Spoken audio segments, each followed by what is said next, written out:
Halo, kita mulai belajar termodinamika kimia yang meliputi hukum termodinamika 1, 2, 3. Ada juga konsep kesetimbangan, tetapan kesetimbangan, pendugaan arah reaksi, hubungan delta G dengan K, faktor-faktor yang mempengaruhi kesetimbangan kimia dan juga kesetimbangan pengionan. Yang harus diketahui yaitu konsep dari termodinamika lebih dulu. Pasti teman-teman akan mengetahui adanya perubahan energi. Lalu ada juga proses dan juga perubahan fasa, baik fisik maupun kimia dari suatu zat.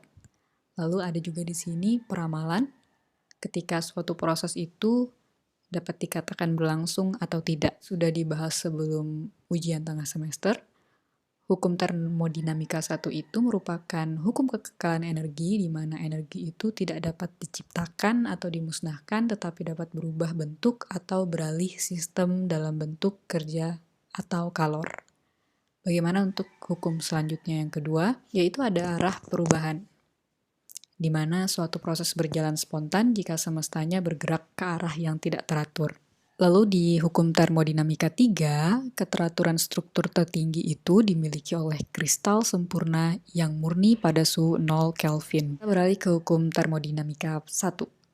Kalau energi di sini lambangnya adalah E, berkaitan dengan kinetik, berarti adanya perpindahan, yaitu movement. Berarti di sini teman-teman harus mengetahui suatu benda yang berpindah dan juga kecepatannya. Sehingga rumusnya untuk energi kinetik yaitu EK sama dengan setengah mv kuadrat. Bagaimana untuk energi potensial?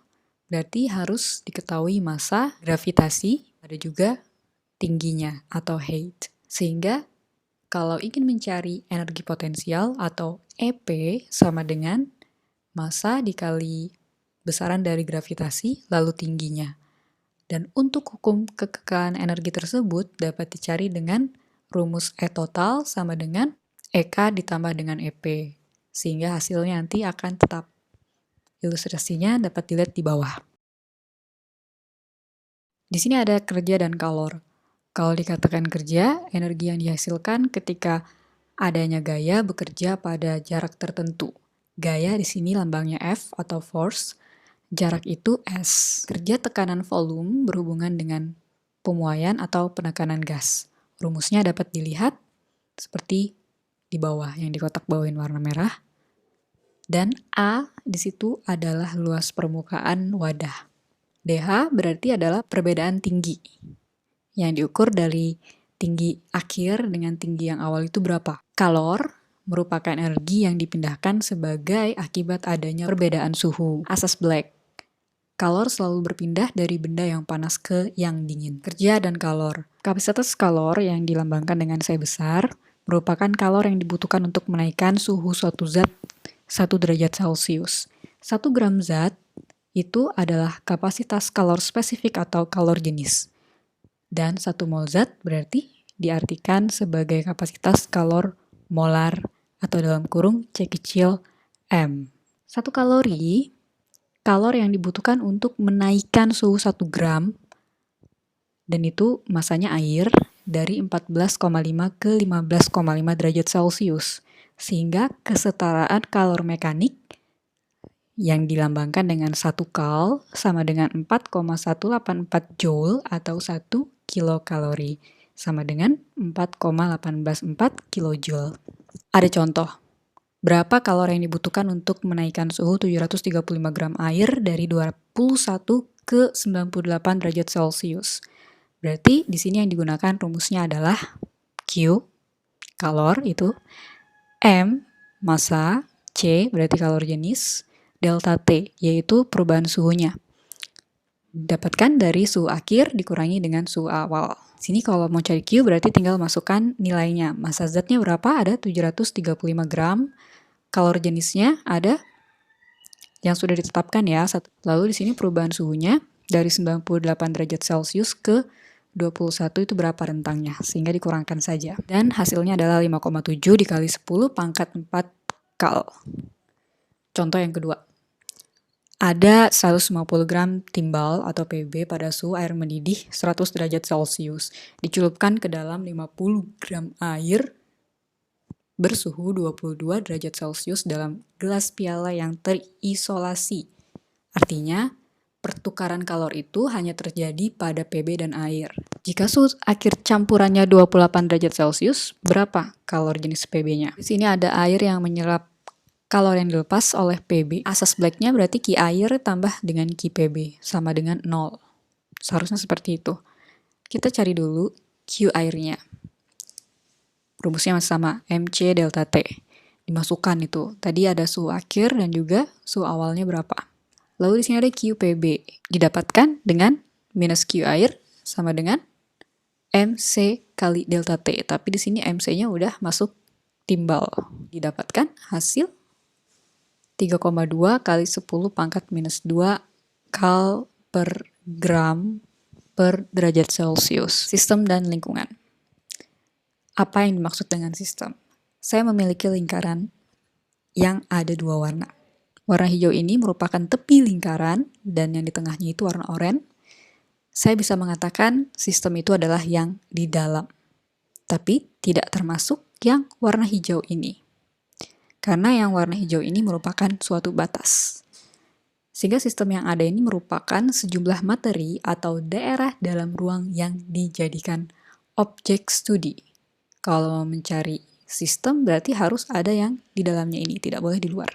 Kalau sudah di luarnya berarti melampaui batas yang dikatakan sebagai lingkungan. Maknanya yaitu massa atau daerah yang berada di luar sistem. Ini udah nggak bisa lagi. Jadi lingkungan ini akan mempengaruhi sistem. Dan batas ini merupakan bidang nyata atau maya antara sistem dan juga lingkungannya. Di sini dapat dibedakan menjadi batas tetap dan juga batas yang berubah. Contohnya bagaimana? Saya memiliki 4 sistem, terbuka, tertutup, terisolasi, dan adiabatik. Kalau terbuka, ilustrasinya dapat dilihat di bagian kiri bawah. Masih ada hal yang di dalam sistem dapat keluar masuk. Kalau sistemnya tertutup, berarti yang di luar cukup di luar, di dalam di dalam. Kalau dia terisolasi, apakah mungkin dia di dalam? Tidak, tapi dia terkondisikan. Contohnya terisolasi yaitu adalah kalorimeter bom. Jadi suatu saat itu dapat keluar. Kalau sistem tertutup, ya dia ada di luar dan ada di dalam. Tidak boleh mengganggu yang di luar, tidak boleh mengganggu yang di dalam. Bagaimana dengan adiabatik? Adiabatik contohnya adalah termos.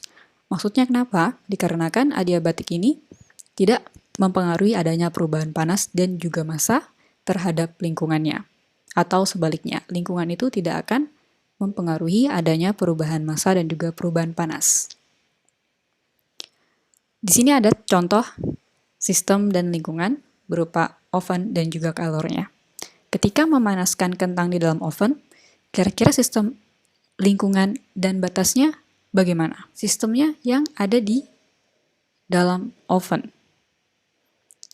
Lingkungannya apa saja? Lingkungannya adanya kalor yang diberikan oleh si oven. Batasnya adalah pinggiran oven tersebut. Jadi kalau dibuka akan berubah, tidak panas lagi kan. Kalau ditutup berarti sistemnya terperangkap di dalam situ. Ya, dan batasnya ya tutup buka si oven itu. Makanya ada yang mengeringkan suatu bahan misalnya. Tapi waktu dan juga beratnya tidak selalu konstan dikarenakan adanya buka tutup dari pintu oven. Kenapa? Karena ada udara yang masuk, ada uap air yang masuk, dan itu mempengaruhi berat dari benda yang ditimbang setelah di oven. Contohnya di sini apa? Kentang misalnya. Di sini ada yang dikatakan besaran intensif, ekstensif, dan juga fungsi keadaan. Jika dia intensif, nilainya tidak bergantung pada jumlah sistem. Contohnya ada rho, P, T, dan semacamnya. Dan ekstensif itu pasti bergantung pada jumlah sistem. Contoh, massa, volume, lalu ada juga delta U, delta H, delta S, delta G, dan juga C. Itu merupakan fungsi keadaan delta-delta tersebut karena kita melihat perubahannya. Skala perubahannya itu berapa? Atau bisa juga dibaca, fungsi keadaan maksudnya apa. Sifat sistem yang hanya ditentukan oleh keadaan awal dan akhir sistem dan tidak ditentukan oleh cara mencapai keadaan tersebut. Jenis energi dan juga variabelnya berupa intensif dan juga ekstensif dan kerjanya seperti apa. Kalau mekanik berarti variabelnya pasti ada tekanan dan juga volume. Thermal berarti dia berkaitan dengan suhu dan entropi. Kimia berarti ada potensial kimia atau mu dan juga mol dalam kurung N. Sehingga rumusnya itu dapat dilihat dari bagian sebelah kanan ya. Kalau ada D kecil berarti dia delta. Delta itu berarti tadi bagian yang terakhir dikurangi dengan yang awal. Misalnya su akhir berapa dikurangin su awal. Tinggi yang kedua berapa dikurangi dengan tinggi yang pertama. Volume yang kedua dikurangi dengan volume pertama. Begitu pula seterusnya. Dan listrik di sini pasti nanti ada tegangan, bisa dikatakan dengan E, dan ada variabel ekstensif atau muatan, Q. Gravitasi, medan gravitasi itu berarti massa dikali gravitasi. Variabel ekstensifnya berarti H. Itu nanti yang berubah. Jadi ekstensif itu akan berubah tanpa adanya pengaruh dari suatu kegiatan. Perubahan energi dalam atau delta U. Di sini merupakan hukum termodinamika 1. Kalau dia kalor, bisa bersifat positif ketika sistemnya menyerap kalor, tapi negatif ketika sistem melepas kalor. Bagaimana dengan kerja atau work? Lambangnya W. Kalau dia kena kerja, berarti sistem tersebut positif. Negatif jika sistem melakukan kerja. Contoh nih, ada pengembangan gas menyebabkan 5.000 Joule energi diserap oleh sistem. Sedangkan sistem melakukan kerja sebesar 6.750 Joule terhadap lingkungan. Berapa delta U sistem? Jawab, saya punya delta U berarti dilihat Q ditambah W. Dicari nih, positif 5.000. Kan itu berarti energi diserap oleh sistem. Kalau negatif 6.750 berarti hal yang dilakukan kerja atau melakukan kerja. Sistem melakukan kerja karena ada tulisannya sedangkan sistem melakukan kerja sebesar 6.750 Joule berarti dikurang atau bersifat negatif. Plus ketemu dengan negatif berarti hasilnya negatif. Sehingga 5.000 dikurangin 6.750 berapa? Minus 1750. Ingat ya, kalau misalnya begitu berarti harus mengetahui perkalian sistem operasi. Ada yang dinamakan dengan cara mengukur delta U. Itu dapat diukur dengan kalorimeter Bob. Sistemnya, volumenya tetap. Jadi di sini kalau reaksi pada volume tetap, rumusnya yaitu delta U sama dengan QV. Sebagian besar kalori yang dilepaskan selama reaksi menaikkan suhu air di dalam bom. Sisanya akan menaikkan suhu bom, pengaduk, dan bagian lain dari kalorimeter. Berarti kalau misalnya saya mau menjadikan 0, itu dapat dikatakan dengan QV ditambah Q air ditambah dengan Q bom. Sehingga Q-nya itu satu-satu dapat dipecah. Kalau bom berarti C besar dikali delta T. Q air MC kali delta T. Tapi MC-nya air. Sebanyak 0,505 gram naftalena dibakar sempurna di dalam kalorimeter bom yang berisi 12-15 gram air. Akibat reaksi, suhu air naik dari 25,62 ke 29,06 derajat Celcius. Jika kapasitas kalor bom 826 Joule derajat Celcius, pangkat minus 1, berapakah delta U reaksi dinyatakan dalam kilokalori per mol? Jawabannya, cari Q air, lalu cari Q bom. Rumusnya masih sama, kalau Q air, M-nya dari M air, C-nya juga C air, lalu delta T, perubahan suhunya, berapa di situ ada dilihat dari soal, tinggal dimasukkan ke dalam setiap rumusannya. Sehingga di sini dikasih masuk QV ditambah Q air ditambah Q bom sama dengan 0, delta U-nya berarti QV sama dengan dikanankan. Q air menjadi negatif, Q bomnya tetap positif. Tetap positif kok, tetap positif Bu, karena negatifnya udah ditaruh di keluar, sehingga kalau negatif bertemu positif nanti akan menjadi negatif semuanya. Untuk menyimpulkannya, tulis saja negatif seperti ini, sehingga nanti hasilnya pasti negatif. Hasil negatif 2,03 dikali 10 pangkat 4 Joule hanya untuk 0,505 gram naftalena. QV itu bernilai negatif karena reaksinya eksoterm atau melepas kalor. Lalu lanjutannya untuk setiap gram naftalena, berarti delta U-nya tinggal dimasukin tadi nilainya. Minus 2,03 dikali 10 pangkat 4 Joule, 0,505 gram. Hasilnya minus 4,03 dikali 10 pangkat 4 Joule per gram. Dan jika dinyatakan dalam kilokalori per mol, berarti harus dikonversikan. Bagaimana caranya? Hasil tadi yang di atas dijadikan kilokal per mol, berarti harus dikali dengan 1 kilojoule per 10 pangkat 3 joule dikali lagi dengan 1 kilokalori per 4,184 kilojoule dikali 128 gram per mol. Perubahan entalpi, jika reaksi dilakukan di udara terbuka atau dalam kalorimeter dari busa styrofoam, sistem dengan tekanan yang tetap dapat dinyatakan seperti yang di bawah ini. Tapi dengan delta H-nya itu merupakan QP, yaitu kalor reaksi pada tekanan yang tetap. Delta H berarti perubahan entalpinya didapat dari delta U ditambah dengan P dikali delta V. Nah, jadi di sini nanti akan didapatkan persamaan gas ideal, PV nRT. P di sini apa? Ada yang tahu? P adalah tekanan, V adalah volume, N di sini molnya berapa? Lalu RT itu merupakan R adalah tetapan gas ideal, yaitu 8,314 dikali 10 pangkat minus 3 kJ per mol per Kelvin, dan T-nya itu suhu mutlak dalam Kelvin. Jadi bagaimanapun caranya, kalau dia derajat Celcius atau derajat Fahrenheit harus diubah menjadi Kelvin dulu, baru dapat dimasukkan ke dalam perhitungan. Delta NG itu berarti jumlah koefisien gas produk dikurangi dengan jumlah koefisien gas reaktan. Contoh lagi, bila perubahan energi dalam pembakaran sempurna 1 mol naftalena ialah minus 5,15 dikali 10 pangkat 3 kJ, hitunglah perubahan entalpi pembakarannya pada 298 Kelvin. Karena sudah dalam Kelvin berarti tidak perlu lagi dijadikan Kelvin. Delta H-nya dicari lebih dulu.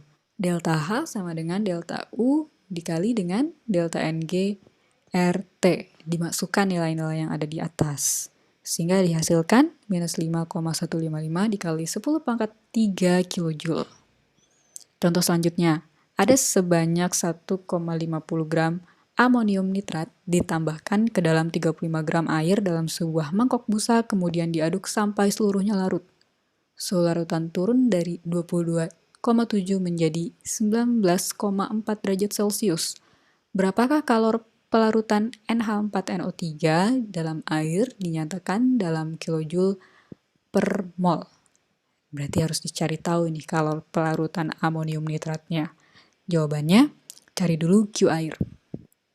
M air dikali C air dikali perubahan suhu atau delta T. Sehingga didapatkan di situ ada minus 4,83 dikali 10 pangkat 2. Delta T-nya diperoleh dari 19,4 suhu kedua dikurang dengan suhu pertama. Minus 22,7. Dikarenakan yang suhu kedua ini lebih kecil daripada suhu yang pertama. Makanya jadi minus nanti hasilnya. Lalu 4,184 ini merupakan kalor dari air.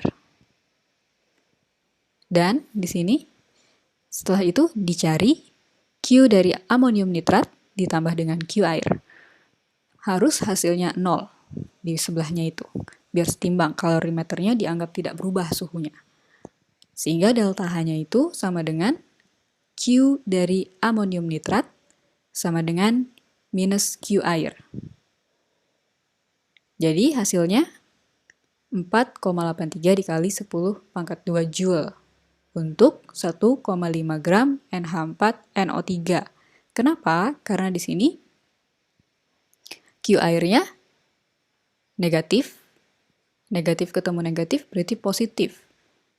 Lalu di sini didapatkan kesimpulan QP-nya bernilai positif karena reaksinya endotherm atau menyerap kalor. Ingat, kalau menyerap berarti positif, kalau melepas berarti negatif. Lalu untuk setiap gram dari amonium nitrat, delta H-nya dapat dicari seperti ini.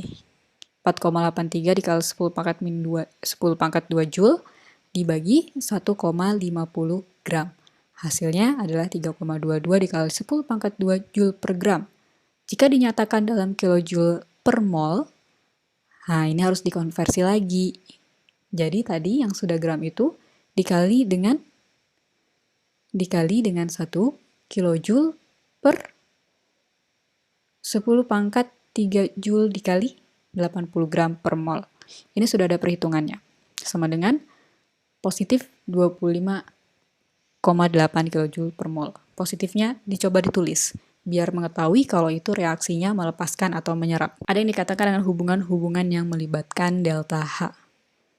Di sini ada delta H yang merupakan besaran ekstensif, contohnya ada di bawahnya, dan delta H akan berubah tandanya bila arah reaksi berbalik. Ya, contoh nih, di sini ada CO2 yang di atas ya, yang A dulu, CO ditambah dengan setengah O2, lalu menjadi CO2. Berarti dikatakan di sini sistemnya minus. Delta H-nya minus.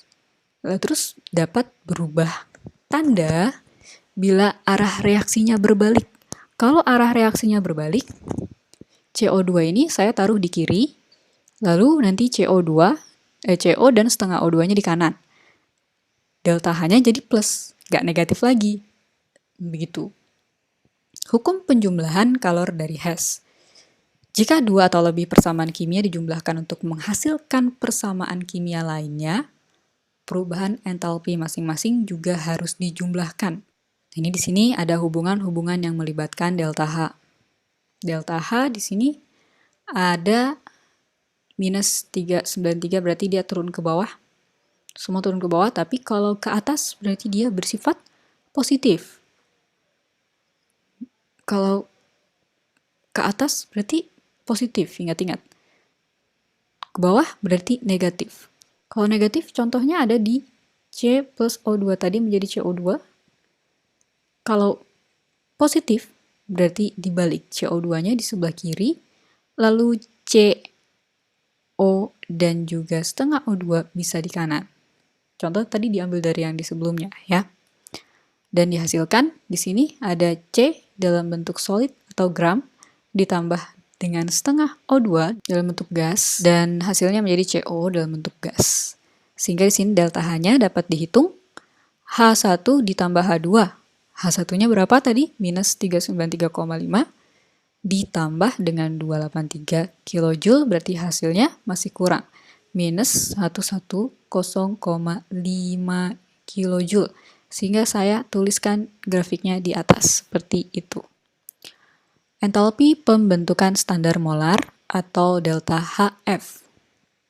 Konvensi keadaan standar dari suatu zat berupa padatan, cairan, gas, dan juga zat terlarut. Kalau padatan, senyawa atau bahan murni pada tekanan 1 atm atau 1 atmosfer, begitu pula dengan cairan, gas, dan juga zat terlarut. Bedanya, kalau zat terlarut berarti ada larutan ideal pada konsentrasi 1 mol, dan gas di sini ada gas ideal pada tekanan parsial 1 atm. Perbedaan entalpi antara 1 mol senyawa dalam keadaan standar dengan unsur-unsur pembentuknya juga dalam keadaan standar dilambangkan delta HF. Contohnya seperti tadi A, B, dan juga C. Saya punya 2 gram dari karbon dan juga ada 3H2 dalam bentuk gas. Nanti kemudian dihasilkan C2H6 dalam bentuk gas. Delta HF C2H6 yang dibutuhkan yaitu minus 84,7 kJ per mol. Lalu yang B itu ada C dalam bentuk juga gram atau padatan ditambah dengan O2 dalam bentuk gas sehingga menjadi CO2 dan delta HF dari CO2 tersebut yang mana adalah gas yaitu adalah minus 393,5 kJ. Begitu pula untuk poin yang nomor C, yaitu untuk air. Delta HF air berarti di sini untuk liquid minus 285,8 kJ per mol. Contoh, dengan menggunakan data HF tadi yang saya sebutkan di sini, hitunglah perubahan entalpi untuk reaksi pembakaran sempurna 1 mol etana. Nah, dapat dijawab seperti contoh yang ada di sini. Dicoret bagian yang sama, yaitu ada 2C, 2C. 3H2-nya ada di bagian C ini, 3H2. Sehingga nanti sisanya ada C2H6. Di situ ditambah dengan 7/2 O2. Dikarenakan 2 ditambah 3/2 yaitu 7/2 O2. Dan hasilnya yaitu ada 2CO2 dalam bentuk gas dan 3H2O dalam bentuk liquid. Nah, di sini delta H reaksinya yaitu setelah ditambahkan, karena yang B di sini dikalikan 2 semuanya. Kan awalnya tadi hanya CO dan juga CO2. Terus dikali 2 biar bisa dikali dengan atau dihabiskan dengan yang di atasnya. Sehingga di sini ada 2 delta H, yaitu 2 dikali 3 min 393. Dan yang di bagian C itu dikali 3. Kenapa? Supaya H2-nya ini bisa dicoret. Ya, karena di sini kan ada H2-nya ada 3 kali. Sehingga di sini di bagian C harus dikali 3 semuanya. Di bagian C tadi awalnya ada H2 dan juga setengah O2. Sama dengan H2O. Ini kalau 3 dikali 3 semuanya berarti ada 3H2, 3/2 O2, lalu ada 3H2O. Nah, kan sama. Lalu di sini berarti ada 3 delta HF, H2O berarti. Di sini ada 3 dikali minus 285,8 karena 3 kali dari delta HF air. Sehingga H reaksinya tinggal dijumlahkan saja hasil perkalian yang ada di atas ini. Plus 84,7 ditambah dengan hasil dari 2 kali ini, lalu ditambah lagi dengan hasil 3 dikali negatif ini. Sehingga bersifat negatif atau minus 1559,7 kJ per mol. Kalau negatif berarti reaksinya eksoterm atau dia melepas. Ingat, kalau eksoterm berarti melepas kalor dan positif berarti menyerap kalor. Melepas eksoterm, menyerap berarti endoterm.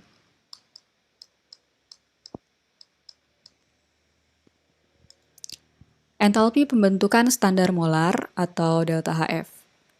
Perubahan entalpi untuk reaksi pembakaran etena pada contoh 6.7 tadi yang di sebelahnya ini dihitung dengan menggunakan persamaan delta H plus reaksi sama dengan 2 dikali delta H F CO2 ditambah 3 kali delta H F dari H2O dikurang dengan delta HF C2H6. Kenapa dikurang dengan delta HF C2H6? Dikarenakan dia dibalik reaksinya. Kan awalnya tadi seperti ini ya. C2H6-nya kan seperti ini, tapi dipindahkan ke kiri. Makanya dijadikan negatif. Sehingga jadi negatif delta HF-nya. Ya, dan persamaan tersebut dapat diperluas menjadi bentuk umum seperti yang di bawah ini. Ya, ada koefisiennya dikali segala macam. Ya, perlu diperhatikan bahwa jika tidak ada nilai delta HF untuk O2, karena delta HF unsur bebas atau gas bebas yang terdiri dari atom-atom identik itu adalah 0. Ya, dikarenakan delta HF unsur bebas atau gas bebas yang terdiri dari atom-atom identik, contohnya kan O2 itu identik ya, itu adalah 0. Contoh selanjutnya, ada reaksi pembakaran siklopropana yang biasa digunakan sebagai anestesi, pembedahan ya, adalah sebagai berikut. Gunakan nilai delta HRKS ini untuk menghitung entalpi pembentukan standar siklopropana jika diketahui delta HFCO2-nya dalam bentuk gas adalah minus 393,5 kJ per mol dan delta HF H2O-nya yaitu minus 2 85,8 kJ per mol. Jawabannya berarti kita menggunakan rumus yang dibentuk sebelumnya.